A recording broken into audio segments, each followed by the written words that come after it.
Good afternoon, everyone, and a warm welcome to everyone. It is an absolute pleasure to welcome you to another panel event organized by the Council on Geostrategy, the newest foreign affairs think tank based in the heart of London and dedicated to making the United Kingdom, as well as other free and open nations, more united, stronger and greener.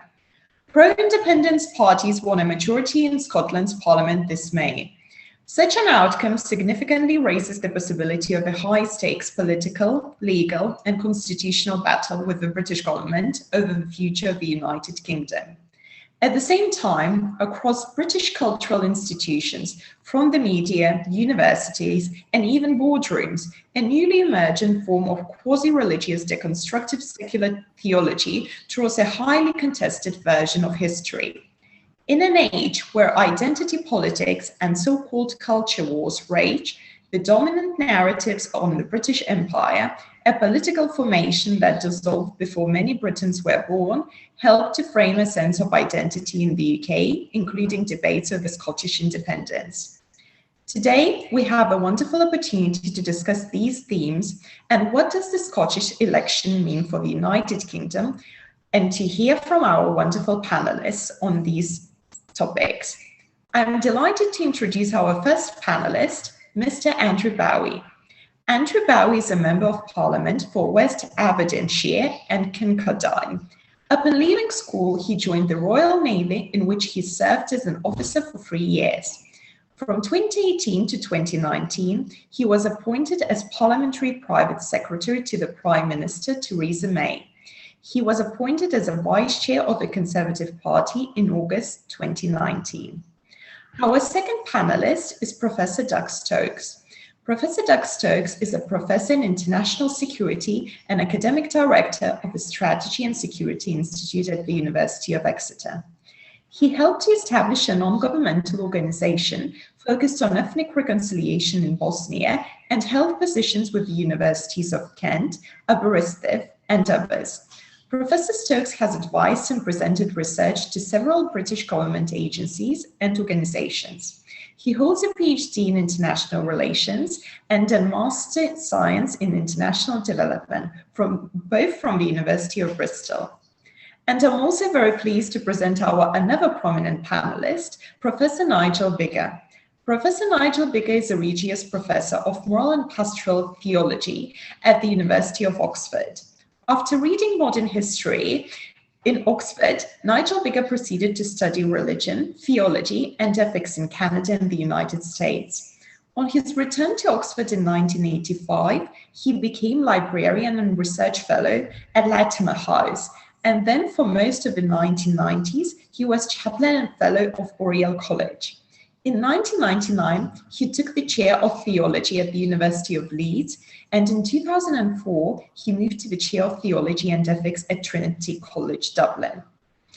Our panelists will speak for about 30 minutes, and in the second half of our hour, we will move to Q&A session from the audience. I would like to note that Mr. Bowie will have to leave us a bit earlier as he's attending Prime Minister's questions this afternoon. Mr. Bowie will start the discussion, and we will then hear from Professor Doug Stokes and Professor Nigel Biggar. Finally, the event will end with Q&A session. You can ask your questions during the whole course of the event, but please do make sure that you indicate your name, your affiliation, and to whom you are addressing your question. So without any further delay, Mr. Bowie, the floor is yours. Thank you very much, Victoria, and thank you everybody for joining us today. It's an absolute pleasure to be here with the Council on Geostrategy and to be speaking to you this afternoon on an issue which I feel like I spend most of my time now speaking about, which is Scottish independence, the prospect for the United Kingdom, what it means to the United Kingdom, but specifically today, what the recent Scottish elections mean for the future of our United Kingdom. I want to start, though, by commending to everyone the paper which has been written by Professors Biggar and Stokes. I was just saying to Professor Stokes before we came online that I think it's one of the best and most incisive pieces of work that I have seen on this topic since I got elected in 2017, linking what's going on in Scotland with within the United Kingdom with the tumult that is being felt around the Western world in regards to various, if you want to call them, culture wars and other issues. And it reminded me somewhat of when I visited the new visitor centre at Culloden Battlefield, just outside Inverness a couple of years ago. It's a fantastic visitor centre. But for the very first time, it set the Jacobite Rising of 1745-46 and the Battle of Culloden in a much more global context. So we have a tendency in Britain to look very narrowly at what's happening within our shores, whereas actually the events of 1745-1746 were as a direct consequence as the wider issues facing Europe and the world as a result of the wars of the Austrian succession and Britain and France fighting it out on the global stage at that time, and many other countries as well. And that's how I have begun to look at the Scottish independence movement. I think we in Britain tend to, again, through a very narrow lens, look at it from an internal United Kingdom point of view, when actually I think that the movement for Scottish independence can be firmly placed alongside all the other issues that we are facing and all the other movements for change that we are looking at across the world, the Western world, certainly today. And the question is, how did we get here? I mean, if you just look, the year 2000, you sort of look back on the celebrations of the millennium and you see a Western world confident in itself and what it stood for. The West, it was the end of history, had been declared just a few years previously. The Cold War was won. Within a year, 9/11 happened, and it shook very much the confidence of the United States and Western Europe. Following on quickly from that, the Iraq War, the financial crisis, the migrant crisis in Europe, Brexit, and added to that this year, obviously, with the coronavirus pandemic, Black Lives Matter, and all the rest of it. There has been 20 years of tumult that has really shaken confidence in the West, in our institutions, and in who we are as a people. And I think that is demonstrated more than ever in this desire by the Scottish National Party and other pro-independence parties within this country to break apart the United Kingdom, because we, as British citizens, as citizens that live within the United Kingdom, are not confident in who we are or what we stand for, and we're not confident in our history, and we're not confident in where we're going. And I think that is a huge issue that we need to address within ourselves if we're ever going to be able to take on effectively the movements for Scottish separation. For be under no illusion, if Scotland was to break apart from the United Kingdom, it wouldn't only diminish Scotland, I believe, or create some lesser United Kingdom. The United Kingdom as an entity would cease to exist. And that would have huge ramifications. It would have ramifications for our standing on the world stage, for our standing within NATO, for our standing on the United Nations Security Council, and all the rest of it. And so this is something that we have to address. And I believe firmly that if we don't address the issues of who we are and what we stand for, and can be confident in ourselves in addressing that, and then expounding that to the Scottish people, to a generation who have grown up in the shadow of Iraq, financial crisis, migrant crisis, Brexit, COVID pandemic, Black Lives Matter, and all the rest of it, then we haven't a hope in hell of actually winning the argument on Scottish independence, should it ever come to another referendum. Specifically, we're supposed to be looking at the Scottish election results of a couple of weeks ago and what it means for the United Kingdom. Look, the Scottish National Party is, its raison d'etre is to break apart the United Kingdom. It's line 1, clause 1, paragraph 1 of their constitution, and it will be forever thus. They have failed in their attempt to get a majority in the Scottish Parliament. It's something that they achieved in 2011. It was with that, and because of that, the then Prime Minister David Cameron acceded to their request to have a legally binding and respected referendum on the issue of Scottish independence back in 2014, by in 2012 signing a Section 30 order and allowing the referendum to take place. I am of the belief, and I know that the British government is of the belief, that we are not in the same position today. Yes, of course, you made the point, Victoria, that pro-independence parties, pro-independence referendum parties anyway, are now in a majority in Holyrood, but they do not form a majority government. The SNP remain a minority administration, and actually, if you look at the votes of the Scottish people, they are split down the middle, with 50% of Scots roughly voting for pro-union parties and 50% voting for pro-independence referendum parties. And we cannot accept, I don't believe, that people were voting solely for the SNP, solely with the desire of having another independence referendum. Many people were voting for the SNP for a whole host of different reasons, including their, some would say, questionable domestic record, but others will have praised that and have seen the benefits in, for example, Nicola Sturgeon's handling of the pandemic north of the border, which, even though I would pick fault with some of it, could be classed as having been dealt with competently. And so many people were voting for the SNP for those reasons, not necessarily because of a desire for another independence referendum. But more than that, much more than any of that, is the fact that I really do not think that the British people, the Scottish people, would accept right now, at this time, given that we are still in the midst of a global pandemic and a crisis, to be distracted by further constitutional debate and division with all the upheaval that would cause. And so for that reason, I do not believe that we will be seeing a Scottish independence referendum anytime soon. Neither do I think it would be in the interests of the Scottish economy or the Scottish people, or indeed that of the wider UK. But we cannot be complacent, which is why works that have been done by Professors Biggar and Stokes and others are going to be central to how over the next few years we develop our arguments, become confident in who we are, so that if we do have to face this challenge in the next few years, which I don't think we will, but if we do, for we cannot be complacent, then we should be ready with the arguments to make a positive case to the Scottish people for why they should remain in the United Kingdom. And that is where I believe all of our efforts should be going over the next few years. Thank you very much, Mr. Bowie, for your incredibly important insight. And just to note, the policy paper written by Professor Stokes and Professor Biggar, which is looking at anti-Western sentiment, revulsion against the British Empire and Scottish separatism, will be released next week. But now, Professor Doug Stokes, if I could ask you to talk a bit more about what you will be able to find in that paper. Thank you very much. I won't talk for that long because I suspect most of your audience is here to hear about Scottish nationalism and the drive for potential Scottish independence. So what I'll do is I'll just very briefly talk about the wider issues involved in this paper.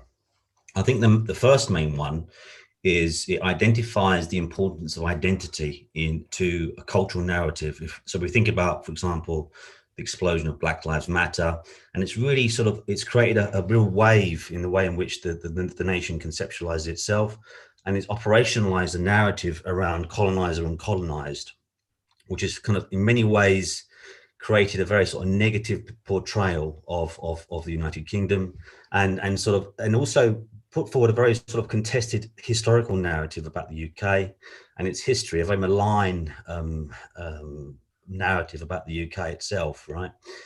And I think the main thing that emerges from that is identity, and the way in which we narrate ourselves and the way in which we understand ourselves as a country has all kinds of very significant geopolitical effects upon how we construct both our internal relations and also our external relations, in particular our foreign policy.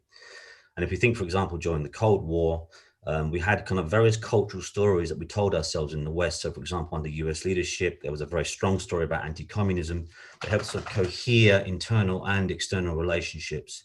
So one of the main points of the paper really is the importance of identity and identity discourses and the way in which we conceptualize ourselves. So, for example, if we think about, we often use the phrase the national interest. Well, the national interest, a prior moment to the national interest, is identity, really, if you think about it. I mean, how do you know what you want prior to knowing to what you are? So essentially, one of the big meta themes of the paper is the importance of history to a sense of, I guess, to put it sort of grandly, sort of civilizational confidence, if you will, or kind of a civilizational mojo. And that's a really very important thing. We narrate a story to ourselves, and it helps cohere relationships, but also give a sense of wider civilizational purpose.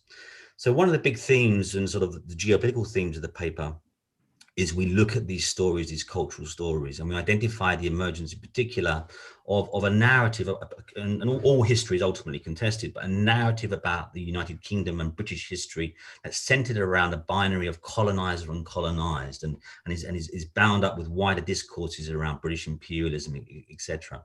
And we've really seen this narrative emerge very strongly after the shocking killing of George Floyd and the Black Lives Matter movement, and its amplification by the mainstream media, or some would call the legacy media, very, very strongly, which itself is bound up with wider processes around Brexit, catastrophization around the Donald Trump presidency, etc. So all these things are bound, we argue in the paper at least, all these things are bound within a wider set of kind of political and cultural forces. So the emergence then of this very strong narrative around British identity and British imperialism, the colonizer binary, we see this obviously replicate itself in relation to Scottish debates, which Nigel will talk about in a second. But essentially, what it does is it takes a very contested sort of idea of history, and create a very malign identity for the United Kingdom.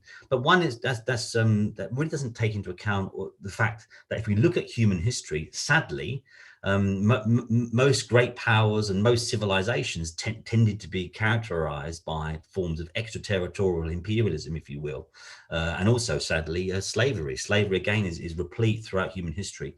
That anti-slavery is not the norm.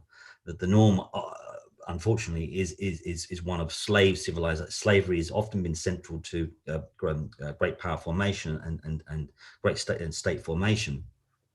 So what we do in the paper was we essentially take this dominant, what seems to be a sort of dominant hegemonic discourse around British identity and the way it's been amplified for various reasons, and essentially push back a bit against that. So hang on a minute, history is actually quite contested.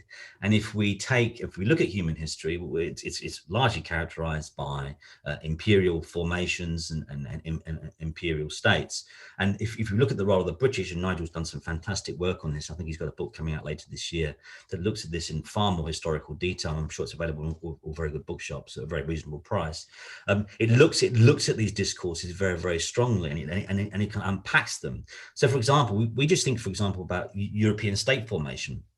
I mean, how can we disaggregate European state formation and European geopolitics from, for example, the Ottoman Empire, one of the longest and one of the most powerful empires in human history that swept across North Africa and the Middle East, Europe, when, the southern Spain, in battles were fought in France up to the gates of Vienna, etc.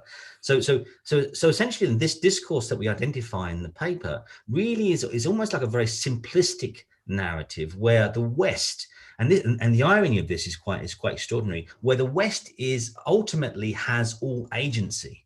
It has all agency, and malign agency at that. And the West is almost constructed discursively as the parent, and non-Western civilizations tend to have their history erased, their agency erased, and are simply acted upon.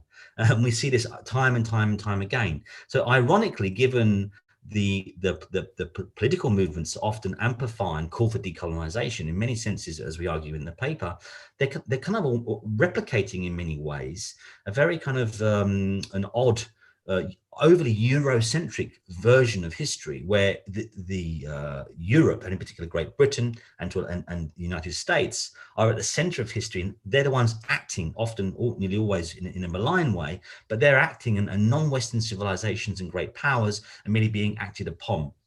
So it's an irony. It's very kind of odd symbolically. But this then has some wider geopolitical effects, as Andrew sort of mentioned and alluded to, and I'm sure Nigel will talk about as well. And the geopolitical effects of this are that we are in a very different geopolitical space right now, i.e. we have the rise of, for example, China and Russia to a lesser extent, but nonetheless, these are revisionist powers and highly illiberal and highly authoritarian, but nonetheless, they have a very strong sense of civilizational purpose and civilizational mojo. And as we've seen, for example, and recently with China's diplomacy and public diplomacy in particular, they also have a very interesting national security interest in amplifying the kind of discourses that we identify in the paper. Again, so the broad theme that we identify then is that cultural stories matter. What we're seeing now is ultimately the West has to begin to tell, or has to sort of, I guess, get slightly more confident about itself and sort of just get slightly more confident, yeah, ultimately. And what we're seeing now is the loss of civilizational confidence in many ways. And in a time where geopolitically it's a very, very strange and dangerous time. We've had Trump, now we've got Biden, and over here we have developments over here, but nonetheless we have the kind of international distribution of economic power and military power to quite a large extent is now shifting away from the West. We have highly liberal civilizational state complexes that are rising and have a national interest in ultimately pushing back against the West, and yet culturally, in terms of the so-called culture wars, we're kind of increasingly far more fragmented. So I'll wrap up in a bit, but then it's interesting as to why we're where we are. And so in the paper we tentatively draw out this idea of post-liberalism. We sort of talk a bit about post-liberalism, and I think that what we're seeing now is we're seeing an attempt by elite institutions, universities, legacy media, etc., almost in a kind of secular theologic. It's almost like a secular religion, a new, what people pejoratively call sort of woke, this kind of woke idea, where I think largely morally bankrupt institutions are trying to re-energize themselves with some kind of energy by ultimately taking on moral responsibility for the upliftment of alleged oppressed groups. And I think we're really seeing that. So we're in a strange period. We've got very strong social forces in America. So whatever you think about Trump, okay, we have Trumpism in terms of its rejection of globalization, a return to the nation state, a return to kind of a rebordered world. And that kind of discourse and those forces are very, very strong. I don't think they're going to be going anywhere. And often parallels are drawn between Trump and Brexit, largely to denigrate Brexit. But nonetheless, I think Brexit is to quite a large extent also related to this development of this kind of post-liberal world order, where we're moving away from the interregnum of the end of the Cold War until, till the last decade or so, to an increasingly sort of a bordered world, a world where national sovereignty, popular sovereignty and democracy are making a comeback and are pulling away from supranational, transnational institutions and these forms of untrammeled globalization. I think those are very, very strong social forces that we're seeing.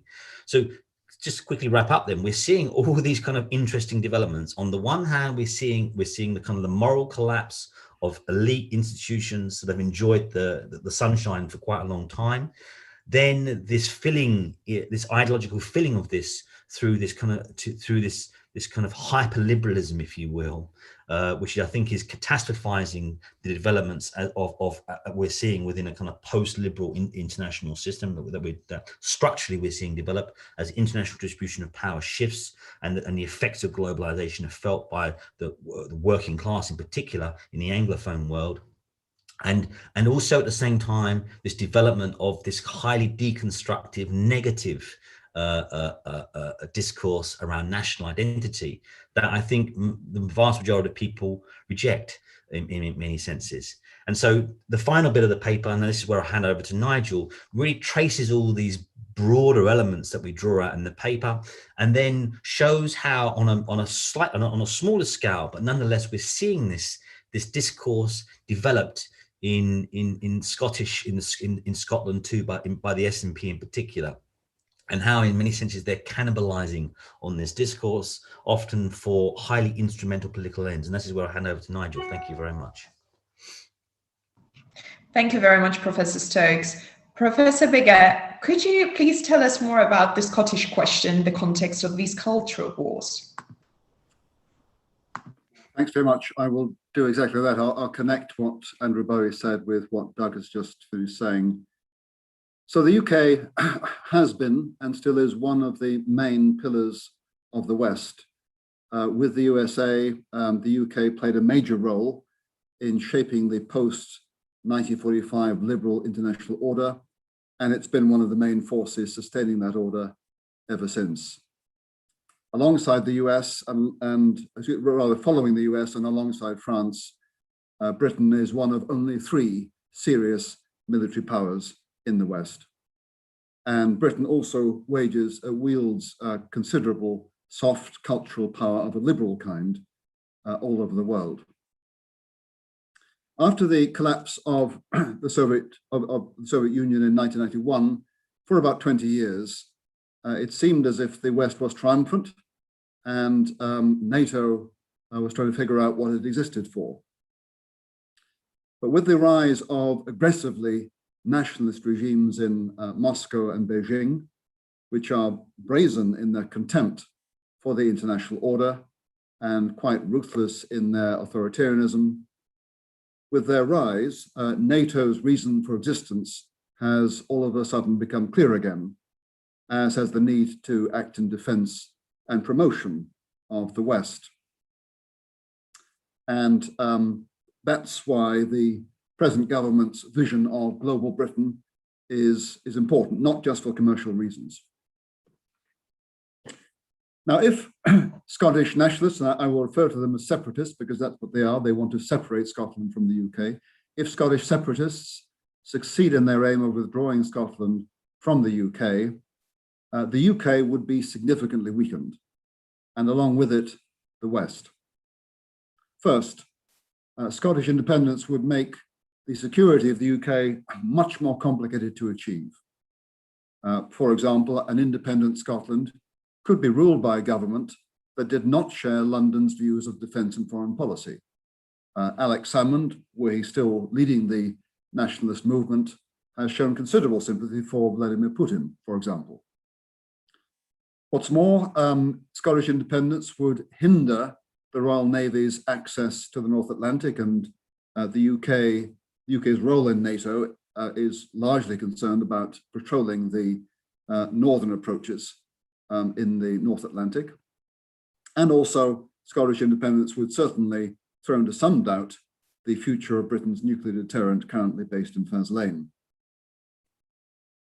Secondly, negotiations with a would-be independent Scotland over the terms of independence could easily drag on for many years. We saw how long the Brexit negotiations dragged on for. The picking apart of the Anglo-Scottish Union, which is 300 years old, not 40, would take many, many more years, and would therefore comprise a major distraction for the government in London. Third, it is a practical certainty that the Scottish separatists would not get all that they want out of the negotiations. They would blame London and more broadly the English, and resentment between the English and the Scots would rise to levels not seen since the 18th century. As a consequence, Britain's soft power reputation as a haven of political stability and civility would be dealt a serious blow. A propaganda coup would be handed to Moscow and Beijing, and calls for the UK to cede her position as one of the permanent 5 members of the UN Security Council would only grow stronger.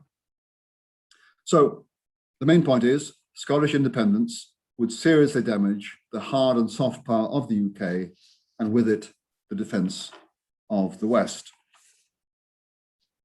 Now, most of those who would vote for Scottish independence don't care about this. And to be fair to them, most voters don't care much about defence and foreign policy, except when there's a crisis. But some Scottish nationalist separatists not only care about this, but want it. They want the disintegration of the UK because they want to weaken the West. Those on the radical utopian left of the separatist movement want to undermine the capitalist, neo-imperialist, US-dominated West. Now, here is where the culture wars become relevant. In order to, and by culture wars here, I mean, for example, the Black Lives Matter movement, the Rosenthal movement, and more general decolonizing movements, which we've seen sweeping through our institutions.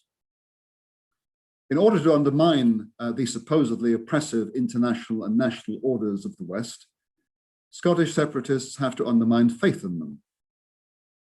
In his novel, The Man Without Qualities, which lay unfinished at his death in 1942, Robert Musil mused on the decline of the Austro-Hungarian Empire before the First World War, and he wrote this: "However well-founded an order may be, it always rests in part on a voluntary faith in it.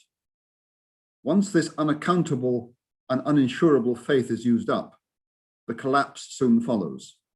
Epochs and empires crumble no differently from business concerns when they lose their credit. One important way of corroding faith in the West is to delegitimize its record, a major part of which is the history of European empires, especially the British one.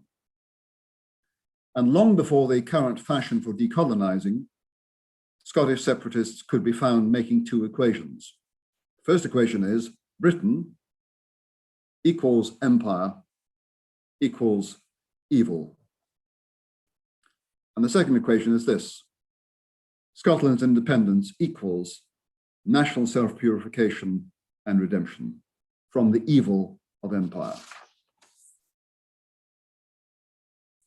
Now, given the current popularity among the young of the BLM and decolonizing movements, this anti-imperialist strand in Scottish separatism is bound to play very well with younger Scots voters.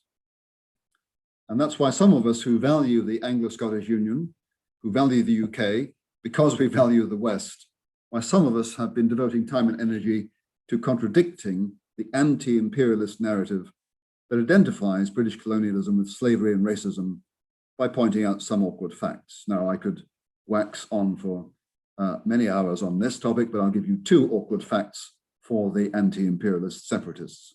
First, after repudiating the slave trade in 1807, the British Empire spent the next 150 years suppressing both the trade and the institution of slavery all over the world.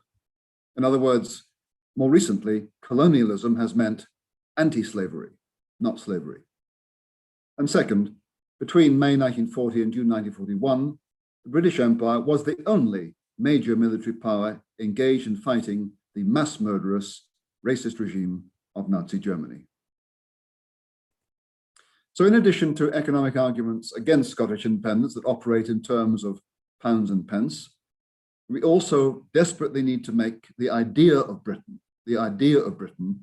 something that inspires rather than repels, something that younger Scots find attractive and want to identify with. We need to articulate a narrative about Britain and about its imperial record, which has the advantage not only of being politically useful, but also being historically true. And then we need to develop a sophisticated social media strategy for promoting it. Thank you. Thank you very much, Professor Biggar. And now we will open our Q&A session, and we already have a couple of questions. So the very first one is from Dr. Donald Boyd, who is the leader of Scottish Christian Party. So his question is to both of you. Nationalism has borders and land as its core rather than ethnicity as such. These need to be distinguished. The EU is about the lack of internal borders, and the Northern Ireland Protocol is an attempt to extend its borders. Does your paper deal with borders as such? I think I'll need to take some time to digest that question. I think the short answer, unless Doug corrects me, is no, our paper does not deal with borders as such. We're more interested in culture wars and visions of the British nation and the Scottish nation, and the role of history in determining identity and a sense of what you want for your nation in the future. So I'm sorry not to satisfy that question more directly. Thank you, Professor Biggar. Professor Stokes, would you like to add anything? No, I think it's a great question, but we don't deal with the question of Northern Ireland or the Northern Ireland Protocol or borders per se. As Nigel's alluded to, it's mainly about the bigger picture of the culture wars, the geopolitics of it, and then we run that through how that has implications for kind of a kind of post-liberal dispensation in the West, and in particular in relation to Scotland. But it's a great question. That's for the next paper, for this fantastic Council on Geostrategy. Thank you. The next question is from is from Tom Williams. To either panelist, so to both of you, was devolution in the UK a mistake? I'll take a first stab at that. No, I don't think it was. I mean, I in principle, I do believe that power should be as close to the people over which it operates as is efficient. And certainly in the 1990s, the sentiment in Scotland to be able to direct their affairs more directly was, I think, too strong to resist. And I think in principle it was right. Obviously, the way in which devolution has turned out in terms of the dominance of the Scottish National Party for the last 10, 15 years was not what was planned. But I think in principle, devolution was right. Thank you. Professor Stokes? I'll leave that there. The Scottish questions, Nigel is much more knowledgeable on that, but I won't go with that one. Thank you. The next question is from Toby, who's asking, are politicians and policymakers taking the culture wars and the threat of the breakup of the UK seriously? And if not, what will it take for them to wake up to these issues? I mean, I think it's a great question.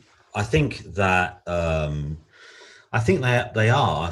I think that there's a whole different ways in which you can answer this. I think that the British people obviously feel very strongly. I mean, in terms of their national identity, that's clear. Opinion poll after opinion poll shows that very, very clearly. British people are broadly very open-minded, very progressive, a very tolerant nation. If you look at the opinion polling on a whole range of social justice issues, that's clear time and time again. The trend line on those things are very clear.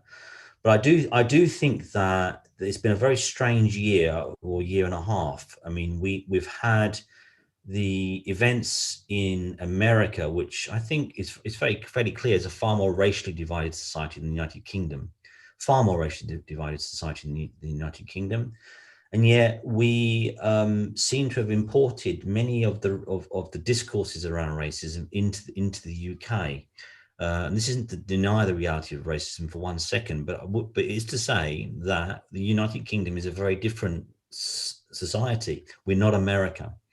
I mean, captured most notably, for example, in the Black Lives Matter riots and marches last year, when you had demonstrators with their hands in the air saying "hands up, don't shoot" to largely entirely unarmed cops.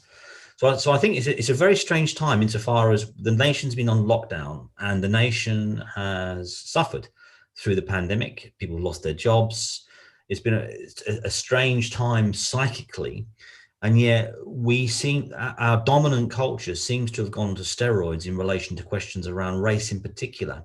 If you actually look at the data on these issues, shows an incredibly progressive trend. And the CRED report that you may have seen, the SAL report that came out about six to 7 weeks ago, was a very, very detailed report. And it had a lot of flack in the Guardian and amongst charities that have a vested economic interest in grievance narratives. That's where they make their money from. And it just went, and of course it was problematic. There were elements that it could have done more on, but broadly speaking, it was a very, very data-rich report. So that was a really interesting intervention in the culture wars. My personal perception is I think the culture wars are important because ultimately we are entering into an interesting time geopolitically, and it's how we ultimately relate to ourselves, create a degree of social cohesion. I think that there are elements in the government that are very keen to look at culture wars and to tell a far more progressive story, because that's what the story really is about, and the data backs it up quite clearly. and are quite keen to sort of to look at these things in more detail. So some of the major legislative innovations we've seen, for example, have been a much stronger push on the part of the Department for Education, for example, in relation to academic freedom. So I think that's a really important element to this. If we look at where a lot of these very often negative narratives come from, and I have no problem with academic debate and academic contestation, but lines have been crossed amongst our university leaderships, and the universities are really epicenters of a lot of these discourses, and lines have been crossed where university leadership teams have endorsed often highly divisive, highly authoritarian, highly illiberal narratives around British identity and around questions of social justice, which the data just simply isn't there to back up. So I think we have seen quite decisive legislation, brave interventions, by the way. For example, in the Department for Education in relation to the Academic Freedom Bill, we've seen the CRED report that hopefully will gain some traction and help to develop a far more nuanced debate about equality and social justice in this country. So I do think there's an appetite. I do think it's necessary. I think the British people deserve a much more nuanced debate about levelling up, about equality, about geographical inequality. And I think we are seeing that develop in some parts of the government. Victoria, could I just add to what Doug said? Of course. Yeah, I'll make it brief because I know there are other questions. So the question is, are policymakers aware of the need to save the UK and of the role of the culture wars in relation to it? My sense is that, of course, this government is very sensitive to the threat to the integrity of the UK, but the answer tends to come in terms of hard economics and demonstrating as it were, the economic good sense of remaining part of the UK, and that's important because prudent Scots will be concerned about the economic impact of the disintegration of the UK. But my view is that was just enough in 2014. It may not be enough next time. It has been observed how impervious nationalist separatist voters are to economic facts. Nationalist separatist voters tend to trust Nicola. Whatever Nicola says, they trust, in spite of the fact that it may be economic nonsense. And that points us to the fact that many times voters don't vote for strong, on the basis of strong, good reasons. They vote because of connotations and impressions they have, because they like a particular politician, or in this case, because Britain connotes something old and obsolete and capitalist and oppressive, and Scotland connotes something young and fresh and independent and European, let's say, whatever that means. And so we have to pay attention to the connotations and the vibes of national identities. And it's that deeper cultural level, which I think is very important for the way people vote, that needs more attention. And what our paper tries to do is to connect that with the issue of Scottish independence and the future of the UK and the fate of the West. Thank you. The next question from one of our attendees is to Professor Doug Stokes. If a plethora of social and political forces are giving fresh animation to the nation state, does this empower Scotland or the United Kingdom, or even both? It's a very good question. I think where we're going is a move away from big transnational. I think we'll still have international organizations and transnational organizations, but I think that as the contradictions in the Anglophone economies in particular grow stronger, as international distribution of economic power shifts to East Asia, and 21st century will be pretty much an East Asian centric, very China centric and stuff like that. And that throws up all kinds of contradictions and structural forces within the global economy, but also within the national economies. And alongside that are other trends, demographic trends that we're seeing, national security trends that we're seeing. And so these are kind of large structural forces. And so that's how I kind of read Brexit to quite a large extent. Is it's a kind of, when we say this in the paper, it's almost like an instinct, if you will, away from this sort of transnational, the sucking of power up to these largely technocratic, I mean, in many senses protected or almost anti-democratic in many ways, transnational organizations where national sovereignty and power is delegated upwards. And I do think that we are moving into, and again, we mentioned this in the paper, I've done some other work on this as well, into an increasingly bifurcated global economy. Again, this kind of the narrative and discourse of globalization of, if you think about the metaphor, I think Andrew used it in the globalization, the walls are coming down, the borders, and again, this is how the EU is sort of is created as a political fantasy. We often see this as kind of a postmodern space of openness and cosmopolitanism, etc. I mean, if you look at the reality of it, I mean, look at the disgusting debt restructuring that was imposed upon the Greek people, for example. I mean, there's, can go on and on about it, right? But so the fantasy and the reality are two different things. But I think that is where we're going. We are moving into a kind of a nation state world, I guess. And I guess in relation to the bigger theme of this discussion, the Scottish people and hopefully the British people as a whole will need to decide how they deal with that, both on a cost-benefit analysis, which I think is very much the way in which the debate was framed before in 2014, but also on a kind of an almost existential level, a deeper, if I want to use a very grandiose term, a kind of psycho-spiritual level. maybe that's a bit too much, but in terms of how they ultimately conceive themselves, and where they're better off, not just economically, but as a people. I don't know if that really answers the question. I think there's a bit of a roundabout way of going about it, but that's pretty much, we developed those arguments slightly more in the paper. Thank you. Professor Biggar, would you like to add anything to this question? Not to that one, thanks. Okay. The next question is from David Clark. I think both panelists misdiagnose the forces pulling the UK apart and therefore come up with the wrong solutions. Scotland and England have been diverging politically for more than 40 years, mainly as the result of changes that have taken place in England rather than in Scotland. Would the panelists acknowledge that, and can they say what changes should therefore be made to prevent the UK from breaking apart? Shall I start off on that? So David, that is an interesting question. I think I don't agree with you. I'm aware that many Scots, and especially nationalists, think of the Scottish, as it were, political centre of gravity as being considerably to the left of the Tory centre of gravity in England. But last time I looked, and I guess that was about 3 or 4 years ago, social scientific data produced by John Curtis, no less, suggested that the Scots are only slightly to the left, generally speaking, of the English on political issues.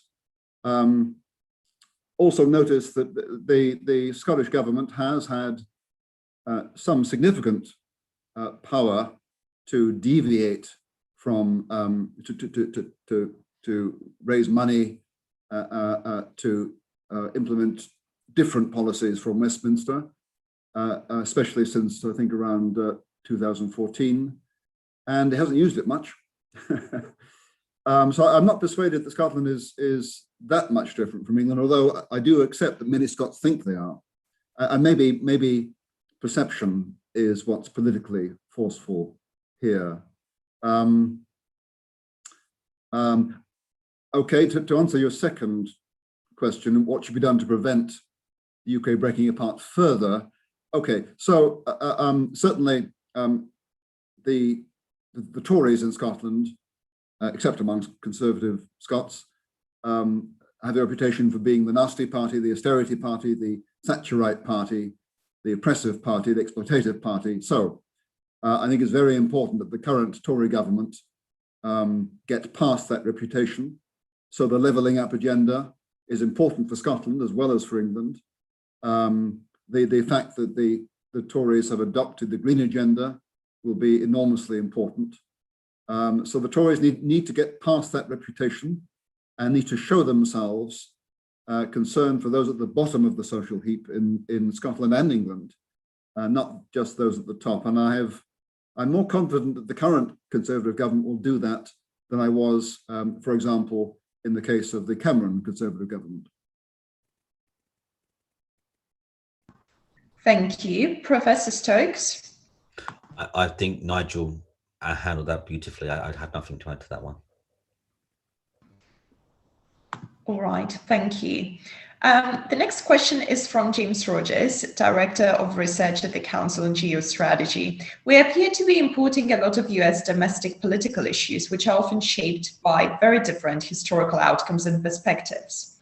How can we keep them out of our own political debates, or do we simply have to learn to work with them? Oh, yes. That's a very good question. How do we keep them out of our own political debates? Well, first of all, more of us need to keep pointing out that the UK is not the USA. I speak as someone who spent 7 years in North America. My wife is American. I like Americans, but we're not the USA. And the history of race relations in this country is not the same. That's a truth. That's a truth. And to some extent, the Sewell report implicitly made that, didn't make it very loudly, directly. More of us need to say it, and we, in particular, we need to try and press this on BBC journalists so that they don't share the assumption that what happens in Minneapolis applies to London. And so when they observe what's happening in the States, they don't immediately swallow the notion that it applies here, that what's true for BLM in the US is true for BLM here. There's been a lot of uncritical swallowing of, in my view, BLM propaganda, and somehow we need to make our journalists more savvy and more critical. That's the best I can do, James. Thank you. Professor Stokes. I think this is a great question. How do we keep them out of our own political debates? I guess the prior element to that is, why are they so strong in our political debates? I mean, we think we are a European nation, which, you know, that has a history bound up with Europe, and has significant national security and economic interests in the broader in Europe, etc. Right? I mean, how many people, if you stop them on the street, would be able to talk about Germany's negotiation of the Nord Stream gas pipeline with Russia and the implications? Practically none. So we do seem, as a press, that our journalists in particular and the press do seem to be myopically, massively concerned with developments in America, to the detriment of significant and far more large developments to the national interests of this country in Europe. So I think it's a bizarre, it's strange. If we agree that a lot of this kind of deconstructive, quasi-religious ideology that we see in our mainstream institutions and in the press, it's almost like it is a quite hegemonic common sense, to use the Gramscian term. If we agree that this thing exists, then I guess the question is why? And I think the press, I think it's very, I mean, I hate to sound like a cliche here, but I do think it's very metropolitan. It's very London centric. And that's why I think the idea of the levelling up agenda and elements, for example, the Seoul report, whereby you disperse, you pull in lived experience beyond the M25. I think that's a really important thing to do. I do think we are far too London centric, and it doesn't reflect a lot of opinion outside of London. So I think that's it. And I do think also it goes back to one of the points we develop in the paper. I think that there is a crisis in liberalism.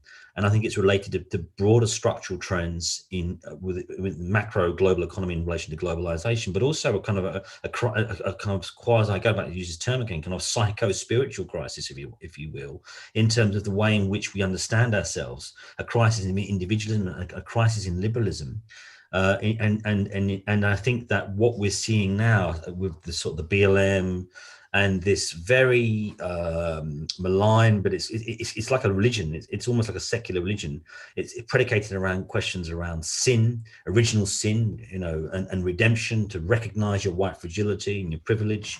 And so it's very much a kind of religion, which then has agents within it who have their own interest. Very powerful charities, very powerful quangos, the media, universities. I mean, not necessarily in a conspiratorial sense, as in they're all plotting in a room, a smoke-filled room, but nonetheless, it's a shared worldview. And I think this is a dominant worldview that we now see across British institutional life. And I think it's one that has to be challenged, because unfortunately, it's a lazy worldview. It doesn't have actually much purchase on reality.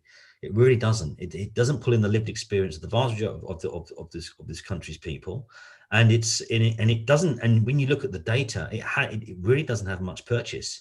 And I think it's highly deconstructive. It's kind of in some senses this hyper liberalism is cannibalistic on the liberalism itself. We're moving away into a post-liberal phase now. So do we go the way of this high divisive kind of critical race theory, pitting races and ethnicities amongst themselves, and relying on the guilt of liberals to hold it back in check? I don't think that's a very, very wise tactical move. Or do we move into a kind of post-Brexit UK, which is more confident, progressive, open, welcome, a global Britain, if you will, and map how the new dispensation developing in global politics? And again, it's one of the things we talk about in the paper. Thank you. And I'd like to use this opportunity to also ask one question myself.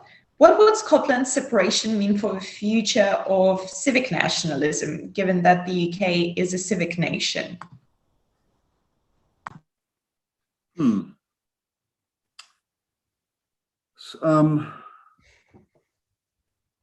Well, that's an interesting question, and I'm answering on the hoof here, Victoria.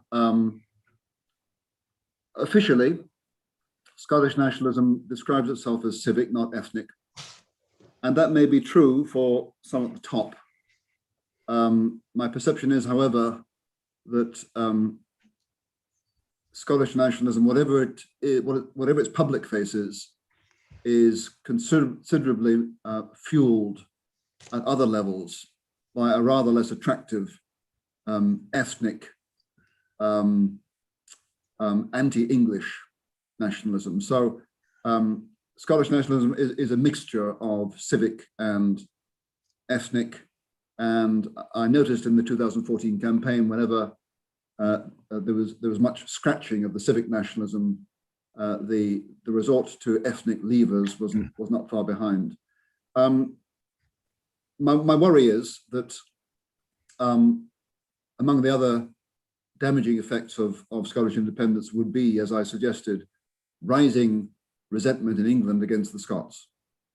The Scots resent being ignored by the English, but they want attention. I fear they're going to get the wrong kind of attention following independence, and that the whole country is going to suffer from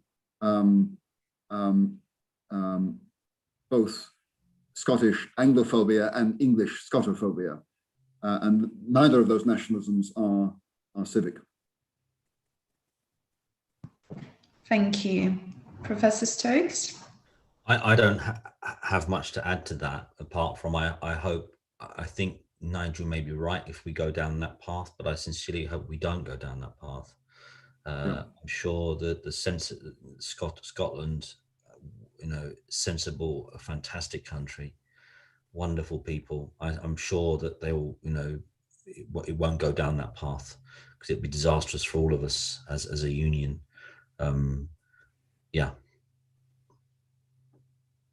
Leave it there. I second that. Thank you very much. It's already 1 p.m. and unfortunately we have to end our discussion. The policy paper written by Professor Stokes and Professor Biggar, looking at anti-Western sentiment, revulsion against the British Empire and Scottish separatism, will be launched next Wednesday on the 2nd of June. It will also have a foreword by Andrew Bowie, who was one of our panelists today. at this discussion. I would like to sincerely thank all our panelists and our audience, and I do hope that you enjoyed the event. We have now kickstarted our events program, and we will be bringing you many more timely and important discussions. You can check our upcoming events on our website, and you can also subscribe to our events on geostrategy.org.uk/subscribe. Thank you very much, and see you next time.